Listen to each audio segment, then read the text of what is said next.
بسم الله الرحمن الرحيم والصلاة والسلام على خير المرسلين، واهلا بيكم معايا في فيديو جديد. والنهارده معانا تنظيف الكوتشيات البيضة. شوفوا جميلة ازاي وبيضة ازاي، وتنظيف حاجة بسيطة مكون في بيتك.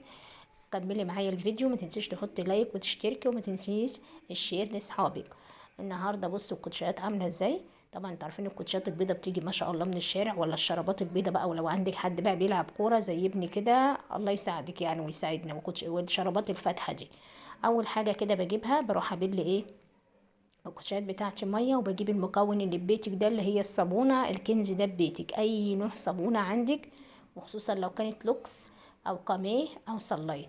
وتروحي جايبه كده الشراب وهو مبلول قبل ما تدخليه في الغساله، وتروحي ماسكاه كده عاملاه بالصابونه، دعكي فيه كده، دعكي كده شويه الصابون شويه، خدي منه كده من الصابونه وتحطي على الشراب. بصي هتلاقيه عمل رغوه كده خفيفه. تسيبيه بقى عندك كده دقيقة ولا دقيقتين، ركنيه على جنب. نيجي بقى للكوتشيهات.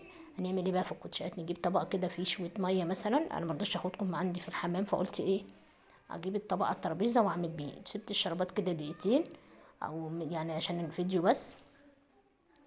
بصوا هجيب مية بقى، وبصوا بقى شوفوا كانت شكلها ايه الاول ودلوقتي بقت شكلها ايه. في ثواني اهو، في كام دقيقة كده كانت نطفت. بعد كده تشطفيها من الصابون وتدخليها الغسالة تكمل غسيلها.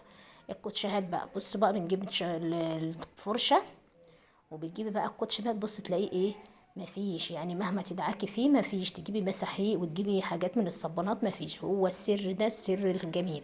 الصابونة دي كنز عندك، سواء صليت او قميه او اللي هي لوكس. دول بصراحة تحفة في تنظيف الكوتشيات البيضة والشربات. بتبلي كده الكوتش، وتروحي جاية كده بالصابونة بايديكي، وتعملي ايه، وتدعكي كل الكوتش من الناحية دي ومن الناحية دي من الجناب. وايه بنسيبه. بصوا الكوتش عامل ازاي. بصوا بقى انا همسك بقى كده الكوتش، هركن الميه على جنب وابين لكم الصوره كويس. بصوا بجيب الصابونه كده بايديا، ادعك بقى في الكوتش كده يمين وشمال ومن البوز من قدام، واسيبه كده حوالي ايه، نص ساعه ولا ربع ساعه كده على جنب. وتروحوا جايين ايه، عبال ما تخلصي بقى كميه الكوتشات يكون ابتدي بقى بالفرده الاولانيه. هتبص تلاقيه في ايدك كده بقى في منت، سواء كان قماش بلاستيك اي كوتش عندك. بصي في ثواني كده اي بقعه فيه، وخصوصا انتوا عارفين النعل بيبقى فظيع في الوساخه، يعني بيبقى فظيع جدا في الاتساخات بتاعته.